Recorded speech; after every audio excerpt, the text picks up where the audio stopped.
Bonjour tout le monde, aujourd'hui petite explication sur l'un des modes qui a été implémenté récemment sur le petit monde presque tranquille, en l'occurrence un mode qui s'appelle City Life.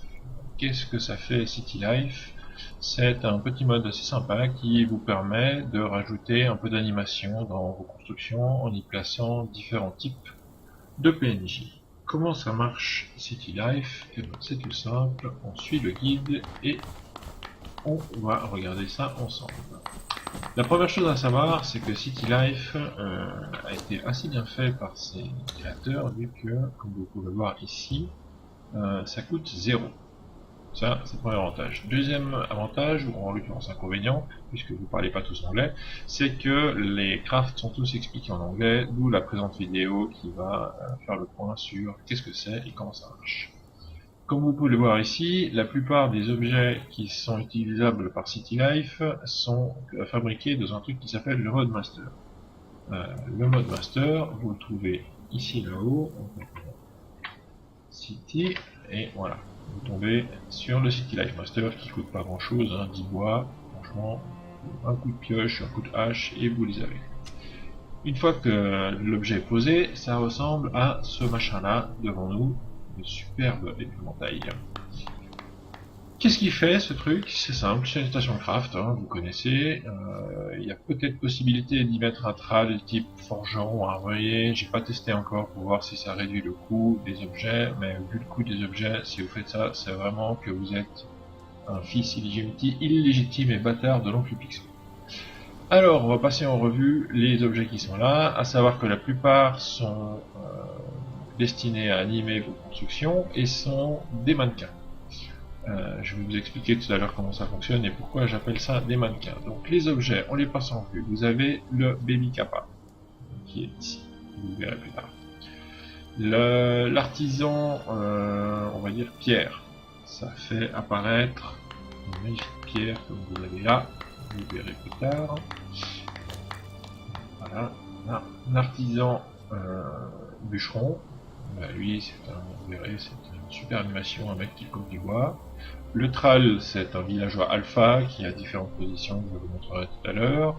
Le Bedroll, la paillasse, donc ne pas confondre avec la paillasse qui vous permet de revenir à la vie une fois que vous êtes décédé. Ça, c'est purement une paillasse graphique sur laquelle vous aurez un PNJ qui sera en train de dormir. Ensuite, vous avez trois types de gardes, donc, enfin de soldats, on va dire. Vous avez le garde, vous avez l'instructeur et vous avez la recrue, chacun customisable évidemment. Des chaises, il y en a 4 types, et des lanceurs, il y a quelques variations aussi possibles.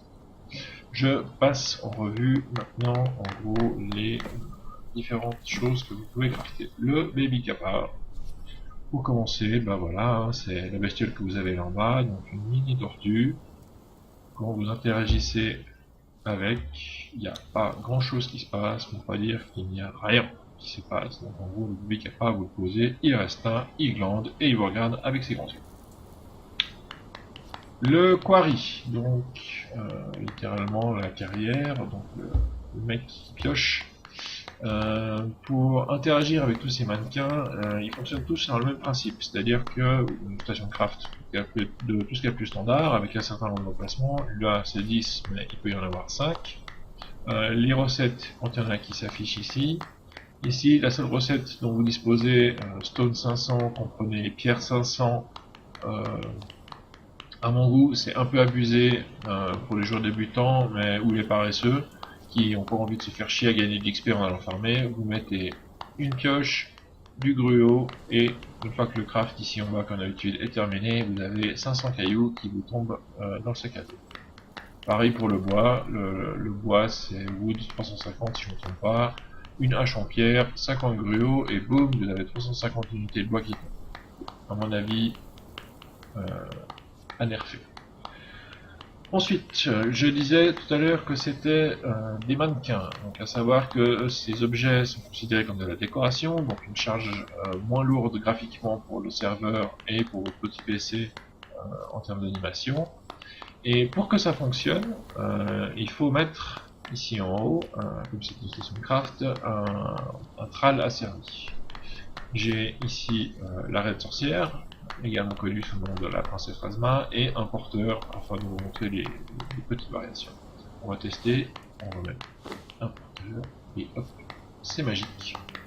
Vous avez un porteur qui un geste qui n'est pas forcément génialissime, mais en gros passe sa vie à taper dans le caillou avec une pioche.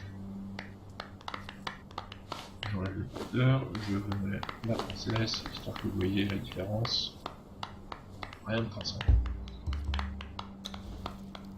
On va enlever, hop, voilà. Là, le bûcheron, pareil. Là-haut, et vous avez un mec qui passe son temps à couper un arbre, qui jamais ne tombe en plus, c'est fabuleux. Idem, vous mettez la princesse, n'importe qui, et voilà, vous avez une personne qui casse de l'arbre en boucle.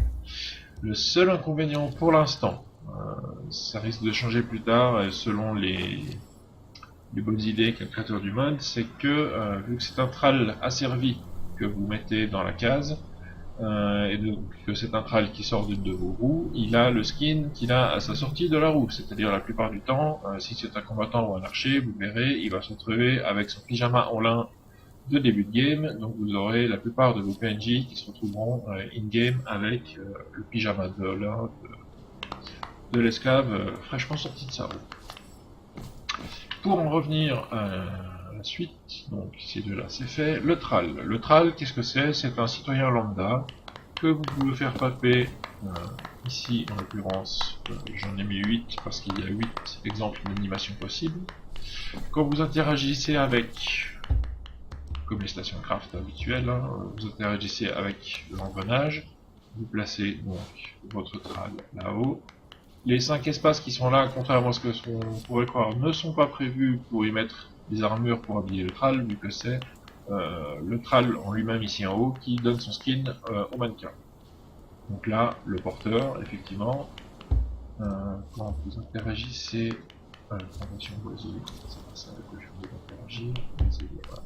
Donc vous pouvez choisir homme ou femme, vous pouvez le détruire, le remettre dans votre inventaire, sélectionner une des animations. Donc là, comme on voit actuellement, il en est à la première sur 8, à savoir que les 8 disponibles sont donc le tral à dire à genoux, le tral en train de bricoler debout, en train de bricoler accroupi, le tral qui a l'air de s'être fait engueuler parce qu'il a fait une connerie, le tral qui discute à l'italienne avec les mains, le même tral qui discute toujours à l'italienne mais un peu plus expressif au niveau des mains, le tral qui applaudit et le tral qui applaudit aussi. Normalement, celui-là, je me suis planté, il applaudit pas avec les bras en l'air, mais il est censé applaudir avec les bras au niveau de la taille.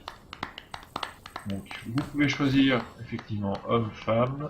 Je vous montre ce que ça donne avec si on change et qu'on met la reine sorcière à la place. Voilà, vous avez donc la reine sorcière qui peut potentiellement adopter n'importe laquelle de ces 8 équipes. Le suivant que nous avons dans la liste, c'est la couchette. Même principe, toujours, c'est un mannequin, donc il y a 4 skins différents qui existent. Donc la paillasse en feuille, la paillasse en peau, la même paillasse en peau légèrement repliée, et le 4ème skin, j'ai pas vraiment compris la différence entre le 2ème et le 3ème, mais aussi paillasse en peau. Donc si je prends la petite paillasse, j'y mets ici avec l'interaction un porteur par exemple, et normalement je devrais avoir mon porteur qui se pose avec son sac au sol sur la paillasse. Est-ce qu'il va arrêter de bouger? Oui, non. Voilà. Quand vous interagissez avec, donc les différentes options, bedroll position up et down, c'est pour déplacer la position verticale de votre paillasse. Il se peut qu'elle soit peut-être pas trop proche du sol ou trop proche du sol, justement. Dans ce cas-là, vous pouvez la baisser ou la surélever à volonté. Pareil pour la position du tral, vous pouvez le faire monter légèrement verticalement ou descendre verticalement. Vous pouvez interagir pour placer le tral dans la case qui correspond. Vous pouvez annuler. L'animation, c'est l'animation, voilà. Ah oui, donc vous avez soit un tral assis, soit un tral couché. Vous pouvez le remettre dans votre inventaire. Vous pouvez changer donc le skin du bedroll, donc de la paillasse, donc 1 à 4. Là, le deuxième, c'est la paillasse en peau, le premier, c'est... Voilà. Enfin, bref, je vous en fais pas un dessin, et vous pouvez la détruire.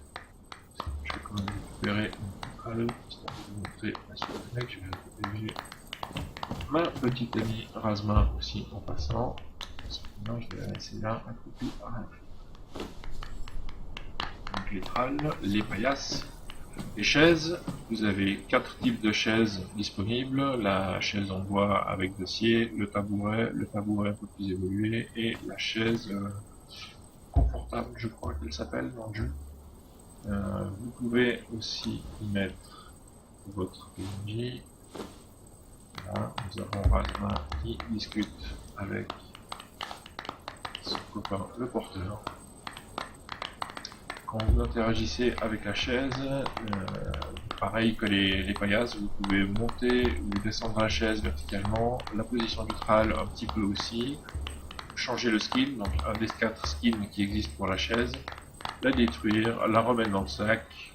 Le son, ça je sais pas ce que ça fait. Là j'ai coupé le son pour pas être dérangé, pour pas avoir tout de bruit derrière mes commentaires. Mais ça vous connaissez.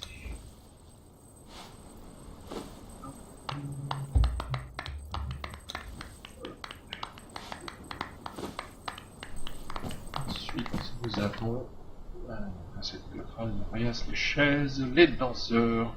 Alors les danseurs, bah voilà, ça vous évitera, si vous voulez mettre des PNJ danseurs qui sont là juste pour l'animation, vous avez le choix donc chaque fois entre un homme ou une femme. Ils sont customisables dans 6 types de danses différentes, toutes celles qu'on peut apprendre dans le jeu, à peu de choses près. Les interactions, pareil, homme, femme.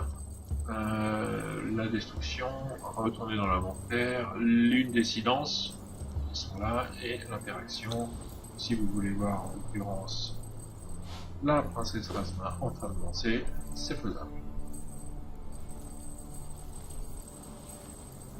Je récupère et je passe sur les 3 derniers types de PNJ qui sont posés là. Nous avons le garde, la recrue et l'instructeur, qui sont ces 3 là. Alors je vous ai mis chaque fois un homme et une femme et les 2 positions du mannequin. Donc le premier, le garde, donc soit debout, standard, ou les bras croisés. L'instructeur, les bras croisés, ou alors l'instructeur aiguicheur. Et la recrue, alors la recrue, vraiment elle est censée faire des pompes. Je sais pas pourquoi. Voilà. Mais normalement il n'est pas debout. Pas facile. Ah, ça c'est ça.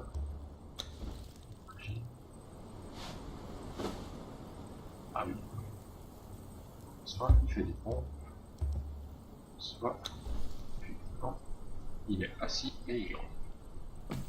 Voilà, effectivement, si vous voulez, je vous montre le garde, parce que le garde en fait a une animation un petit peu spéciale une fois qu'il est équipé, c'est-à-dire que vous avez votre alchimie à l'intérieur. Vous mettez votre 26 là, et là, hop, magie, il a, enfin elle en l'occurrence, épée et bouclier, donc à la limite quand il est doux comme ça, à part qu'elle a l'air de... pardonnez-moi le langage, la position est acceptable, par contre la deuxième position, vous verrez, là, il y a quelque chose qui ne joue pas. Il faut l'épée. Ouais. Selon votre possession personnelle. Voilà, je crois qu'on a à peu de choses près fait le tour. Le crâne, la chaise, le danseur. Ouais, j'ai fait le tour. S'il y a quelque chose qui vous paraît pas clair ou si vous avez besoin de plus d'informations, n'hésitez pas simplement à contacter l'un des 3 admins, en l'occurrence in-game, Mélan, Terena ou SP si vous avez besoin de questions et de réponses. Voilà, c'est tout pour le moment. À plus.